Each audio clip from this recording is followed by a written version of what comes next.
네, 자, 월요일 주식시장 쉽지 않은 국면입니다. 그런데 오늘 아침 새로운 뉴스 가운데 식량 곡물 지수가 10년 만에 최고치를 기록했다는 소식입니다. 사실 올 초에도 이 곡물과 관련해서 빅사이클이 올 것이다라는 얘기가 나왔었습니다. 그런데 중반에 들어갔다가 다시 한번 이 식량 지수 가격이 최고치를 기록하면서 내년에 우리 식품 가격이 또 오르면 관련 주식의 투자 아이디어가 담길 수 있을까에 대한 고민을 저희가 시작을 했습니다. 그래서 오늘 레몬리서치의 김민수 대표와 함께 관련 종목을 또 가장 먼저 찾아보겠습니다. 어서 오십시오. 안녕하십니까. 네, 대표님. 10년 만에 식량 가격 지수가 최고치를 기록을 했습니다. 이거는 왜 식량 가격이 많이 올랐다라는 평가입니까? 네, 이슈를 보다 보니까 저희 매경은 먼저 선점의 욕구가 큰 거죠. 선점의 욕구도 크고 실제로 선점을 많이 잘하고 했습니다. 네. 아, 너무너무 잘 하고 있습니다. 이게 다 앵커님의 선점 능력, 저와 미래 해안. 네, 그래서 하겠습니다. 그래서 10년 만에 식량 가격이 최고치를 기록했다고 하는데 이번에 UN 식량 농업 기구라고 있죠. 여기서 FAO라고 하는데 이번에 지수를 발표한 게 133.2를 발표했습니다. 그러다 보니까 지난달 대비해서 3% 올랐고요.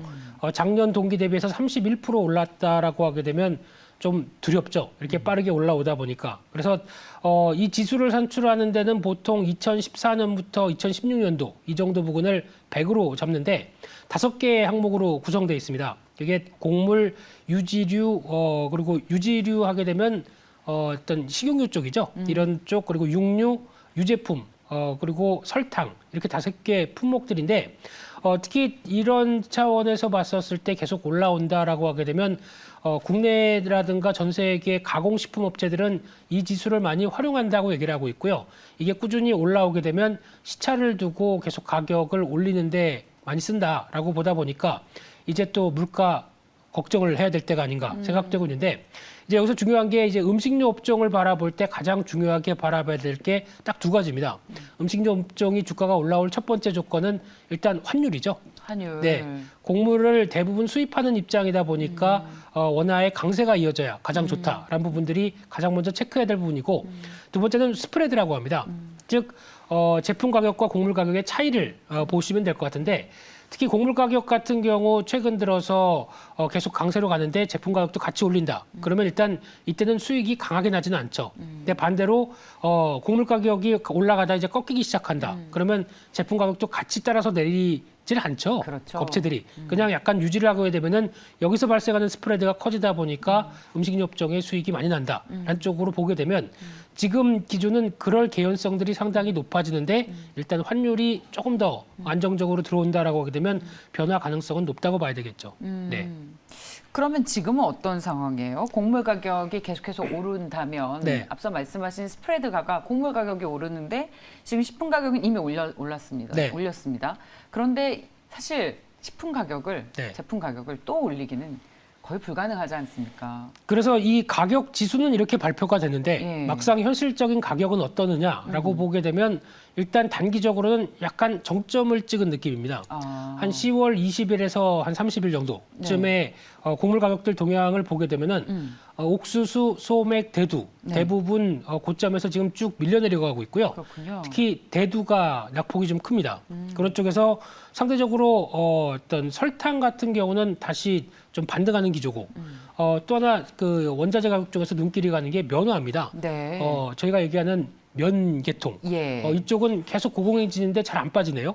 이게 아무래도 중국과 영향이 있다 보게 되면 면화 관련된 방직 회사들이죠. 이쪽은 실적이 좋지 않을까라는 쪽도 다시 한번 생각하는데 음식료가 아니기 때문에 네네. 제외하겠습니다. 네. 봐주셔도 괜찮은데요. 아, 면화 그래요? 관련한 혹시 상장사가 우리가 직접적인 수혜를 받을 만한 기업이 있을까요? 네, 대표적으로 일단 저희가 한때 뜨거웠었던 DI 동일 예. 방직이죠. 예. 이런 회사라든가 근데 뭐 알루미늄 박과 관련된 얘기도 있겠지만은 방직 회사란 입장 쪽에서 실적 흐름들 나쁘지 않을 것 같고요. 물론 약간 좀 올드한 산업이다 보니까 시장에 밸류를 그렇게 많이 못 준다라는 그렇죠. 쪽도 있겠지만 예. 또 하나 중요한 회사가 일신방직. 이 회사는 참 싼데 뭐라고 말은 못 드리겠습니다만 예. 네, 그런 변화도 나오고 있는데 참 싼데 뭐 영원히 저평가되어 있는 뭐 이런 겁니까? 이제 싸긴 싸고 뭐 청담동이나 여의도에 건물 다 있고, 예. 네, 거기다가 이제 위드 코로나의 대표적인 수혜 쪽이죠. 예. 고디바 초콜릿, 예. 지오다노, 예. 네, 그리고 또 아, 그 우리가 들으면 다 아는 그런 바디워시, 대표? 예. 바디워시 그 뭐죠?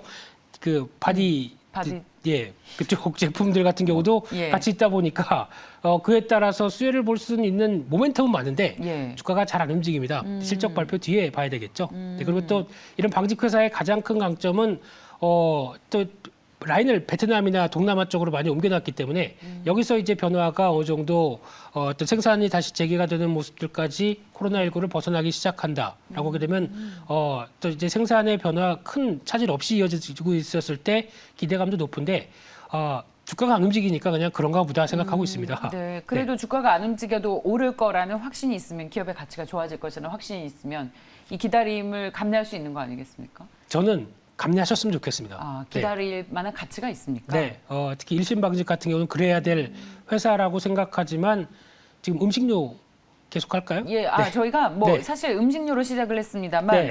이 면화에서 투자 아이디어를 또 찾았습니다. 네. 예. 네, 그러고 뭐 또 다른 회사는 경방이라는 회사도 있죠. 경방 같은 경우는 타임스퀘어 아시죠? 네. 타임스퀘어 관련돼서 지분과 운영을 같이 하고 있는 상황 쪽에서 네. 이쪽도 어떻게 보면 위드 코로나죠. 네, 특히 쇼핑몰에 다시 활기가 찾아진다라고 하게 되면 또 변화가 나오고 실적 변화가 나올 수 있는데 전혀 움직이지 못하고 있다라고 하게 되면 이런 것도 포인트긴 하지만 네. 지금은 뭐 메타버스 시대고 예. NFT를 보다 보니까 그렇습니다. 일단 소외된 저 쪽이다라고 그런 보고 전통 있습니다. 산업에 대한 시장의 관심이 좀 이렇게 확 오지 않는 것 같아요. 네. 경방도 거래가 굉장히 안 되네요. 대부분 그렇죠. 예, 네. 시장에서 관심을 뜨겁게 받는 종목이 아닙니다. 일신방직도 역시 거래가 굉장히 부족하고, 네. 예, 그런 것들을 또 이제 이겨내려면 시장에서 또 한 번 뭔가 이슈가 돼서 회자가 되어서 하나의 흐름이 형성이 돼야 하는데, 네. 그래서 오랜 기다림이 좀 필요한 것 같습니다. 기다릴 만한 가치가 있다고 말씀을 해주셨고, 가치 투자죠. 네, 네. 그야말로 가치 같이 투자입니다. 기다려보자. 네. 네. 같이 기다려서 같이 투자하자. 네. 자, 그렇다면 저희 밀, 옥수수, 곡물 가격, 뭐 설탕까지 일부 이 식품 가격들이 상승하게 되면 이 가공식품 가격도 추가 상승하게 된다. 그렇다면 식품주에 대한 투자 전략을 다시 세워야 한다라는 로직으로 자연스럽게 이어지는데 앞서 말씀을 들어보니까 그 로직이 지금은 또 안 통하는 시점인 것 같습니다. 일단 지수는 고점으로 발표를 했지만 이게 만약에 다음 달 가게 된다. 그러면 더 강할 수 있을까는 지금 최근에 나오는 지표로 보게 되면 약간 좀 힘이 빠져 있죠. 그래서 아마 이것만 보고 또 식품 회사들이 가격을 올리기에는 네. 약간 좀 모멘텀이 부족하다라고 볼 수 있는데 그럼에도 불구하고 지금 나오고 있는 물가 수준을 보게 되면 상당히 좀 많이 올랐죠. 예. 대표적으로 이런 때는 대선 전이기 때문에 이런 때를 많이 또 활용하는 측면들이 높죠. 그래서 지금 보니까 국수가 제일 많이 올랐습니다. 국수가 한 19% 올랐다고 얘기를 하고 있고요. 와. 라면이 11%.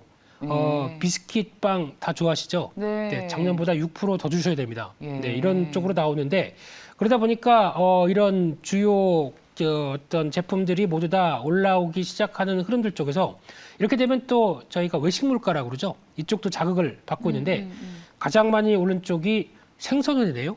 생선이요? 예, 생선회. 생선회. 예, 로우피쉬. 아. 네, 이쪽이 8.8%. 회는 왜 오르죠? 뭐 바닷물의 뭐 영향인가요? 뭐. 제가 보기엔 물류 비용이 더 가세가 되지 물류 않았을까. 비용이요. 네, 그리고 생선이 더 맛있어져야겠죠. 예, 그리고 또 죽이나 갈비탕, 막걸리 이런 것들이 다 6, 7%씩 올라오다 보니까 예. 그러니까 쉽게 얘기하면은 그러니까 이런 또 가격 자재 가격들이 올라오다 보니까 이런 또 외식 물가까지 자극하게 되면 선순환이 다 가격을 좀 밀어 올리는 요인들이다라는 쪽에서 좀 서민 물가는 가파르게 오르고 있구나. 그러네요. 이게 해석이 돼야 될 것 같고요. 예. 그러면 중요한 게 우리 임금도 이 정도 오르나요? 이게 문제죠. 네. 저희가 하는 얘기가 있죠. 삼성전자와 월급 빼고 다 오른다. 그렇죠. 예. 그런 네. 얘기가 있습니다.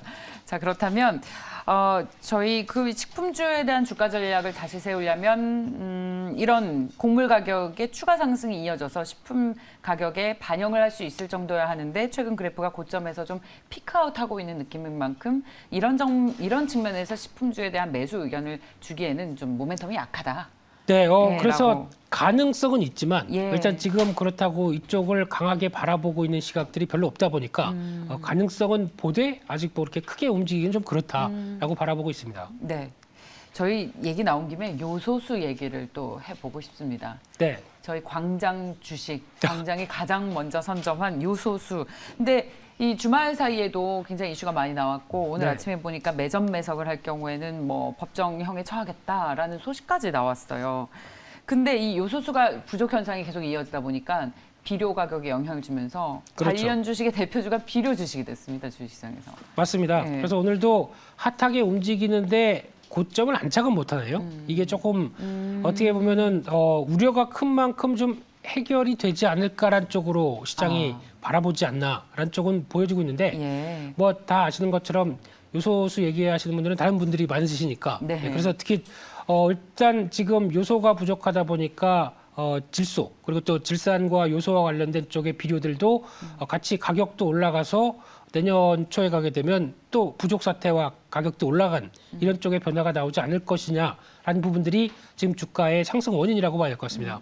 그렇게 무거운 남해화학을 움직일 정도면 예. 상당히 어떤 여파가 크다라고는 볼 수 있는데 이 부분에 대해서 이제 또 정부가 이제 인식하기 시작했죠. 예. 처벌할 게 아니라 해결 방안을 찾아야 되겠죠. 그래서 이제 해결 방안과 관련된 부분들 특히 요소나 지금 요소수나 관련돼서 우리가 아예 과거에는 생산을 했다고 하지 않습니까? 근데 지금 여러 가지 인건비나 비용 때문에 흐름이라고 하게 되면 생산할 수 있는 방안들이 나오게 되면 또 모멘텀이 확 꺾이겠죠. 근데 이 부분은 일단 좀 시간을 갖고 보셔야 될 걸로 보여지는데 아직은 모르겠습니다. 이 부분만 가지고 주가가 반영이 돼 있기 때문에 여기서 더 우려가 커진다라고 보고 대응하기는 아직은 잘 모르겠습니다. 네. 네, 좋은 말씀이십니다. 차트를 보니까 남해화학도 고점에서 계속 음봉이 나오고 있고 효성 ONB 또 마찬가지입니다. KG 케미칼도 네, 고점에서 음봉이 계속 나오다가 오늘은 오르고 있습니다만 말씀처럼 계속해서 기세가 뻗어나가질 못하고 있군요. 네. 이런 시장의 우려를 반영하고 있는 그래프의 모습입니다. 자, 결정적 투자 레몬리서치의 김민수 대표와 함께했습니다. 말씀 고맙습니다. 감사합니다.